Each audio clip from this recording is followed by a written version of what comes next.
তাকি গরিবের লাইলা দূর বুকারা তোরা আসলে বুকা তোরা একটা কথা কই তোরা আসলে মানুষের যোগ্যতা সমান হইতে পারবি না এই জন্য আলোচনা সমালোচনা কতটুকু ভালোবাসলে মানুষের এতগুলা নিজে নিজে আইটেম সারা দিন ভরা কাজ করতে ভালোবাসা যে কি মধুর কি মিষ্টি সেটা বুকা জুনায়েদ দেখাই দিল। বুকা জুনায়েদ দেখুন মার বয়সী এক মেয়েকে বিয়ে করে প্রিন্স মামুনের মতো লাইলার মতো সম্পর্ক গড়ে তুলেছেন। আসলে এই সম্পর্কটা কতদিন টিকবে কতদিন কি হবে এটা আমরা জানি না, কিন্তু আজকে আমি যে ভিডিও নিয়ে হাজির হয়েছি সেটা হচ্ছে বুকা জুনায়েদের জন্য যে কতগুলো রান্না করেছে বুকা জুনায়েদ। हमको मारो, हमको जिंदा मत छोड़ो सालो, हम कोई मंदिर का घंटा है कि कोई भी आके बजा जाता है।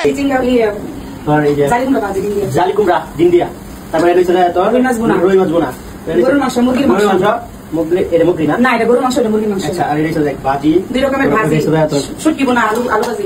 তারপর এখানে ভাজি হচ্ছে এখানে ভেন্ডি ভর্তা হবে আর তরকারি রান্না বাকি রয়েছে যে চিংড়ি মাছ দিয়া। দেখুন একটি নামও বলতে পারতেছেন না।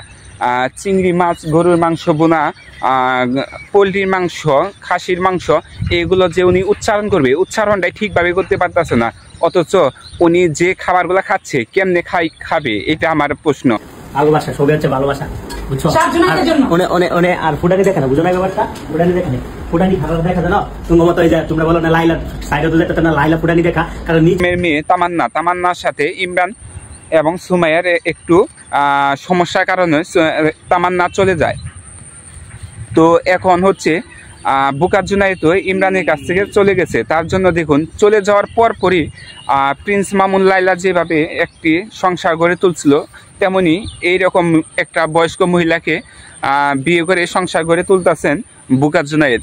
বুকা জুনায়েদকে আমরা আসলেই আগে ভালোই জানতাম যে উনি সহজ সরল একটি মানুষ, কিন্তু উনি এমন একটা মানুষ যে আপনারা কল্পনা করতে পারবেন না। উনি কিন্তু অনেকটাই খারাপ পতনের, তার কারণ হচ্ছে উনি লোভী। তার জন্য দেখুন একটি বয়স্ক মহিলাকে বিয়ে করে কিভাবে সংসার করতেছেন। তো আমি এটাই বলতে চাচ্ছি যে ইমরান ভিপির কাছ থেকে গিয়ে যে এরকম বাজে একটা পদক্ষেপ নেব আমরা এই পদক্ষেপের জন্য কখনো সমর্থক করি না। আর বিশেষ করে প্রিন্স মামুন এবং লাইলা যে কাজটি করেছে এইরকম সেম কাজটাই হবে এই বুকা জুনায়েদের